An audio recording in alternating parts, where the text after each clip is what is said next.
আজকের জমজমাটি মেনু দেখো। আরে না, শুরু থেকে শুরু করছি। এটা সর্ষের শাক, একবারই খেয়েছি আমি আমার জীবনে, আজকে দ্বিতীয়বার, সুতরাং স্বাদ কীরকম মনে নেই। এটা নিরামিষভাবে বাঁধাকপির একটা ঘন্ট বা তরকারি, কড়াইশুঁটি দিয়ে আলু দিয়ে। এখানে বেশ কিছু রকম ভাজা, ফুলকপি, তারপরে অনিয়ন রিংস, আলু ভাজা, হ্যাঁ ওপরে এটা বোধহয় সর্ষে ফুলের একটা কিছু হবে। যাই হোক, এটা হচ্ছে পার্শে মাছের সর্ষে দিয়ে ঝাল। এটা ইলিশ মাছের একদম ঝাল, একটা তেল ঝাল বলতে পারো। এটা কি নতুন করে নিশ্চয়ই কাউকে বলতে হবে না, এটা হচ্ছে সানডে স্পেশাল বেঙ্গলি মাটন আলু দিয়ে। রংটা দেখেছো একবার? আশা করি সমস্ত ভালো ভালো খাবার দেখেও তোমরা ভালো আছো, সুস্থ আছো, এবং মাঝে মধ্যে হলেও সুজয় ক্রনিকলসকে দেখছো। আমি জানতাম এই আশঙ্কাটাই ছিল যে যে ট্রাভেল হাউসগুলো হবে সেগুলো সেরকম সাপোর্ট পাবে না। দেখো, সব থেকে বেশি ভিউ যে ভিডিওটা পেলো সেটাও সেই 16 আনা বাঙালিতে যে স্ক্যামটা হয়েছিল ওই ভিডিওটা পেয়েছে। হ্যাঁ, তাও আমি জানি যে ওই টাইটেলটার জন্য পেয়েছে, 16 আনা বাঙালিতে স্ক্যামটা হয়েছে বলে। দারিংবাড়ি ভিডিওসগুলো সেরকম ভিউজ পেলো না, পুরীর বাকি ভিডিওসগুলো সেরকম ভিউজ পাচ্ছে না। প্লিজ তোমরা কি বলবো, ট্রাভেল ভিডিওসগুলো যদি বেশি ভিউজ না পায় তাহলে পরে ট্রাভেল ভিডিওস করবো কোন সাহস নিয়ে বলো তো। এই চ্যানেলটাই যে সুজয় ক্রনিকলস খাবার দাবার নিয়ে, এটাই তো সেরকম দাঁড়ালো না। 5 বছর হয়ে গেল, এখনও 10,000 সাবস্ক্রাইবার নেই। এনিওয়েজ চলো এখন এই মিলটাকে এনজয় করি। শুরুতেই শাক খাবো। শাক খাওয়ার জন্য লঙ্কার আচার। এই লঙ্কার আচারটা কিন্তু বাইরে থেকে কেনা, তোমাদেরকে দেখিয়েছিলাম যখন কিনে এনেছিলাম। বর্ধমান মার্কেটের ফার্স্ট ফ্লোরে একটা দোকান ছিল, সেখান থেকে কেনা। জাস্ট দোকানটা দিয়ে আমি পাস করছিলাম, গন্ধে আমি দোকানটার কাছে যেতে বাধ্য হয়েছিলাম, এবং তারপর তো অফকোর্স আচারের ডিব্বাটা কিনেইছিলাম। কত দাম কী ফি এখন মনে পড়ছে না, 200 টাকার ভেতরেই দাম ছিল আই গেস। এটার ভেতরেও শুকনো লঙ্কা দেওয়া হয়েছে এবং বড়ি ভাজাটা আলাদা করে রাখা। দেখি প্রথম বাইটটা নিয়ে। আচ্ছা, একটা কাজ করি, বড়িটাকে এর সঙ্গেই চটকে নিই। এইবারে দেখা যাক যে খেতে কীরকম লাগে।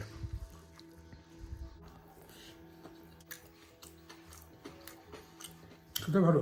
সর্ষে শাকের স্বাদ আমি ভেবেছিলাম বোধহয় সর্ষে মার্কা হবে, সেরকম কিছু না। নর্মাল শাক খেতে যেরকম লাগে সেরকমই। মেথি শাকের যখন আলাদা স্বাদ, সেরকম কিছু না, ঠিকঠাক খেতে।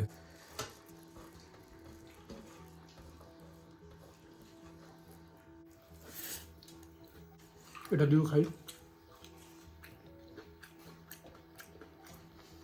এটা দিয়ে খেলাম, শাকের ফ্লেভারটাকে পুরো ডমিনেট করলো এটা। চলো নেক্সট আইটেম। এবারে বাঁধাকপির ঘন্টটা খাই। ঘন্ট তরকারি যা বলো বলো, এই বাঁধাকপির তরকারিটা আমার বিশেষ প্রিয় আর কি। হ্যাঁ, চিংড়ি মাছ দিলে অফকোর্স আরও বেটার লাগে। মাছের মাথা দিয়ে আমি খেতে পছন্দ করি না, একটা উদ্ভট রকম গন্ধ লাগে আমার। তবে চিংড়ি মাছ দিলে অফকোর্স একটা ক্রাস্টেশনি ফ্লেভার আসে, আরও বেটার লাগে। তবে নিরামিষ তরকারিটাও, হ্যাঁ, রুটি ফুটি দিয়ে খেতেও আমার বেশ জবরদস্ত লাগে। আলুটা দিয়েছে, আলুটা দিয়েই তোমাদেরকে প্রথম গ্রাসটা খেয়ে বলি কীরকম। এইটা আমার বহু পরিচিত একটা আইটেম। ভালো হয়েছে আইটেমটা, একটু মিষ্টি মিষ্টি হয়েছে, নুন ঠিকঠাক হয়েছে। তবে মন আমার এটাই বলছে যে এই তরকারিটা এর থেকে ভালো বাড়িতে আমি খেয়েছি। এটা নিয়ে আর কিছু বলবো না। এবারে মেন প্লেয়ারদের দিকে হাত বাড়াবার আগে একটু ভাজাগুলো তোমাদের খেয়ে বলি। অনিয়ন রিংস, পেঁয়াজির থেকে বেশি এই ব্যাপারগুলোকে আমি বেশি প্রেফার করি, কারণ এগুলো বেশি ক্রিসপি ক্রাঞ্চি হয়। ও, পেঁয়াজের একটা নিজস্ব মিষ্টতা, তারপরে যে ব্যাটারটা যে তৈরি করা হয়েছে জোয়ান দিয়ে, কালো জিরে দিয়ে, হলুদ লঙ্কা দিয়ে, মার্বেলাস খেতে হয়। এটা কি ফুলের বড়া না কি রয়েছে, সর্ষে ফুলের, এটাকে খেয়ে রাস্তা থেকে সরিয়ে দিই। এটাও দেখতে ভালো লাগছে, ভালোই খেতে, একটুখানি মিষ্টি মিষ্টি, যাই হোক ভালোই খেতে। এবারে আমার মোস্ট ফেভারিট ফুলকপির এরকম ছোটো ছোটো গুটি পাকৌড়ি। এটা তো Sujoy chronicles all time favourite.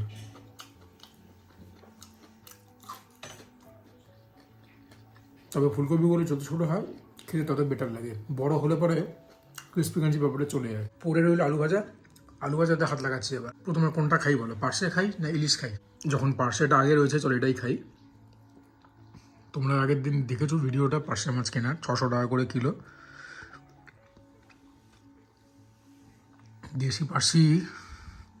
দেশি পার্সেই তো মনে হয়েছে কেনার সময়। দোকানদাররা তো বলবেই একটু বাড়িয়ে, সর্ষের একটা ঝাল ঝোল, লঙ্কাটা একদম মাস্ট। গুছিয়ে ভাতটা মাখলাম, দেখা যাক প্রিপারেশনটা কীরকম হয়েছে। প্রিপারেশনটা একদম ফাটাফাটি হয়েছে। সর্ষে থেকে একটা ঝাঁঝ আসে ঠিক কথা নেই, যে সর্ষের তেলটা আমরা ব্যবহার করি সেটাও বেড়ে, নুন ঠিকঠাক, আর তো কিছু ছিল না। প্রিপারেশনটাই ব্যাপক হয়েছে। মাছটার সাইজ নেহাত মন্দ নয়, আর এই প্রিপারেশনটাও আর কি আমার বহু চেনা পরিচিত একটা প্রিপারেশন। আপাতত কাটাগুলোকে এখানেই রাখছি, পরে সরিয়ে দেবো। দেখি মাছটা খেতে কীরকম দেখি। বাড়িতে এনে যখন মাছ ফাছ ধোয়া হচ্ছিলো তখন ফিডব্যাক পেয়েছি যে মাছটা অতটাও টাটকা নয়, একটু নরম নরম। দেখো যাই খাচ্ছি খুব ভালো বলছি, সাদা দেখতে মাছ, ভেতরটা বলবো ফ্রেশ, ওরকম জালি কারবার আমি করি না। খেয়ে দেখি কীরকম।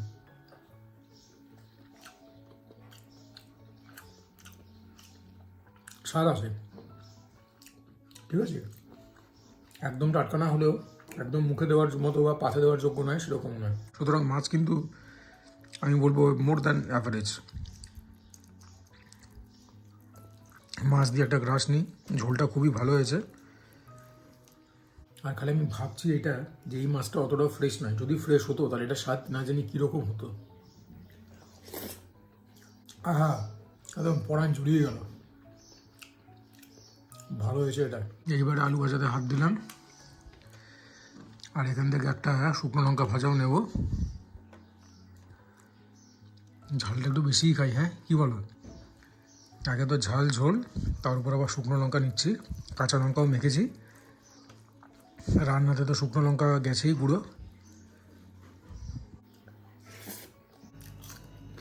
পাঁচশো মাছটা কাঁপিয়ে দিয়েছে। মাছটাকে খেয়ে নিই।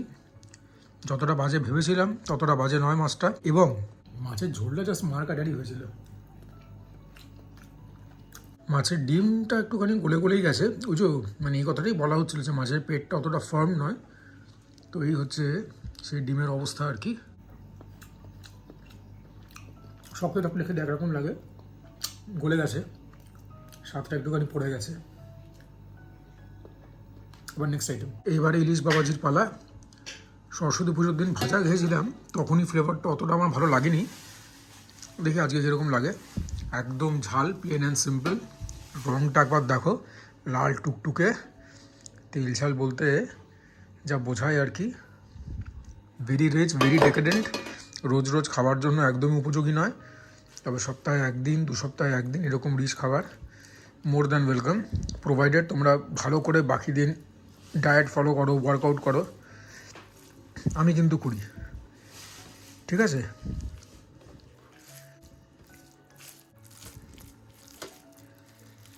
দেখি কীরকম হয়েছে প্রিপারেশনটা, দেখে তো একদম জমকালো লাগছে।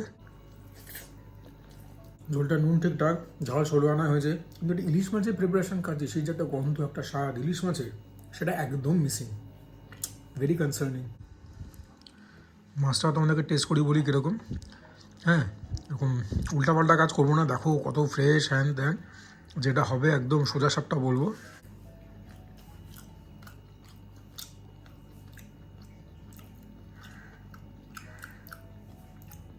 মাছটা ফ্রেশ আছে, অ্যাজ ইন নরম না সেরকম কিছু না, তবে ইলিশের স্বাদ গন্ধ কিচ্ছু নেই। মানে this is a new low even for the ilish that's available in Kolkata. যেটা দুর্গাপুজো এনেছিলাম, 2খানা মাছ এনেছিলাম, সেগুলোর স্বাদ খুব মানে আবছা ছিল, এটার তাও নেই। It's very disappointing. কী করা যাবে আর, কলকাতা থেকে ভালো ইলিশ খাওয়ার এখন মানে কল্পনা, মানে ব্যাপারটা ছেড়ে দিতে হবে, রিয়েলিস্টিক আসা, পুরো ব্যাপারটা এখন স্বপ্ন। কেন যে ইলিশ আনি মাঝে মধ্যে ভাবি। 2000 টাকা করে কিলো চেয়েছিল, 1850-এ কিনেছি, মানে পুরো জলে টাকা। যখন সরস্বতী পুজোর দিন ভাজা খেয়েছিলাম, তখনই যখন স্বাদ পাইনি, গন্ধ পাইনি, তখনই বুঝে গেছিলাম যে বাকি প্রিপারেশনে তো আরও ব্যাপারটা গোল লাগিয়ে দাঁড়াবে। মানে দূরবীন দিয়ে খোঁজার মতো ইলিশের স্বাদ আর গন্ধ। তাহলে পরে হয়তো দূরে, একদম দূরে, বহু দূরে হয়তো আবছাগুলো দেখতে পাবে, এরকম ব্যাপার। তোমরা দেখো কাছ থেকে দেখলে পরে কিচ্ছু বুঝতে পারবে না। আমি যদি এটা উচ্ছ্বসিত প্রশংসা করতাম, তোমরা ভাবতে বাহ কি মাছের সমজদার ছেলেটা, কি মাছ এনেছে। বাট সেই উল্টাপাল্টা কাজ আমি করি না। যাই হোক, ভেরি থ্যাঙ্কফুল যে এত ভালো খাবার ভগবান খেতে দিয়েছেন এবং মোটামুটি ঠিকঠাক স্বাস্থ্যও দিয়েছেন এত রিচ খাবারকে হজম করে নেওয়ার জন্য। সমস্ত ভগবানের কৃপা। জয় জগন্নাথ। আমার যেটা অনুমান সেটা হচ্ছে এগুলো হচ্ছে তোমার বাংলাদেশ সমস্ত জালি ভুয়ো কথা, এগুলো তোমার হচ্ছে সাগরের ইলিশ।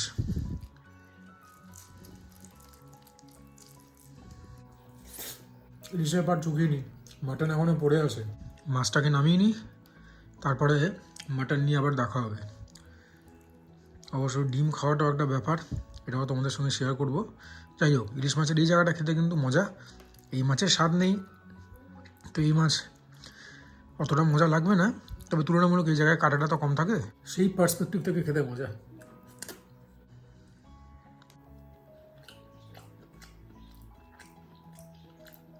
মাছের ডিমটা রকমের স্বাদ দেয়। মাটনটা এবার খেয়ে আজকের মতো পালা শেষ করি।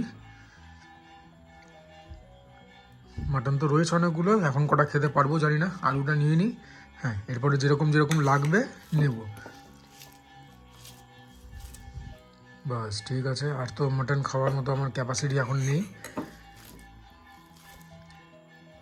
আজকে এখনও পর্যন্ত সেরা আইটেম ছিল কিন্তু পার্শে মাছটা।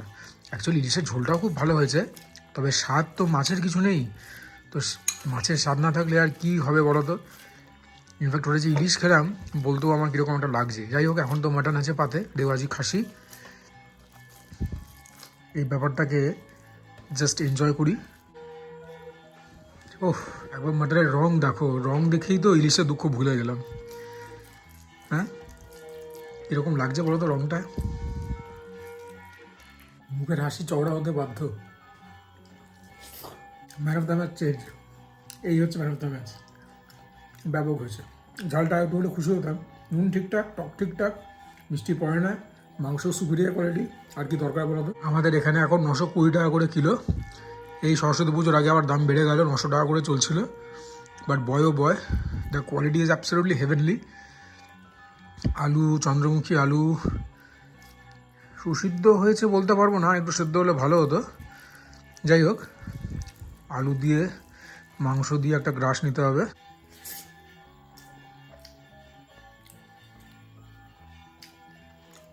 জানি না তুমি দেখে বুঝতে পেরেছো কিনা, আজকে ভাতটা একটু নরম হয়েছে। নরম ভাত মাখতে বা খেতে ভালো লাগে না, তবে নরম ভাতের সঙ্গে ঝোল ফোল মেখে খেতে বেটার লাগে, মানে স্বাদটা বেটার পাওয়া যায়। ঝরঝরে ভাতে কিন্তু মাখতে সুবিধে, দেখতেও ভালো লাগে, খেতেও মন্দ লাগে না। তবে ঝোল ফোল মেখে আমার মনে হয় যেগুলো নরম প্যাচে ভাত হয় সেগুলো বেটার অ্যাবজর্ব করে। তোমরা কমেন্টে লিখো তোমাদের কি মতামত। এটা জাস্ট ফাটাফাটি হয়েছে। চটকে নিয়ে আলু, নল্লি পিস, চটকি করে একটা ডিলাইটফুল বাইট।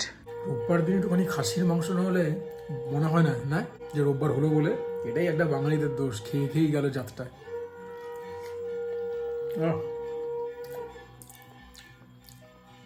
আর কিছু দেখাবার নেই, বেশি কথা বলতে গেলে মুখ থেকে লাল পড়ে যাবে।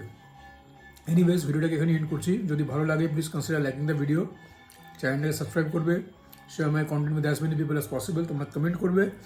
And for now this is me Suja signing off. সবাই ভালো থেকো, সুস্থ থেকো, জমিয়ে খাওয়া দাওয়া করো, তার সঙ্গে ওয়ার্কআউট করো, বিকজ দ্যাট ইজ ইম্পারেটিভ। আর ট্রাভেলার্সগুলোতে ভিউ পড়েনি, ঠিক আছে, যারা দেখেছো থ্যাংক ইউ, এবং যারা হাইপ করেছো double thank you. You guys mean the world to me. চলো বাই।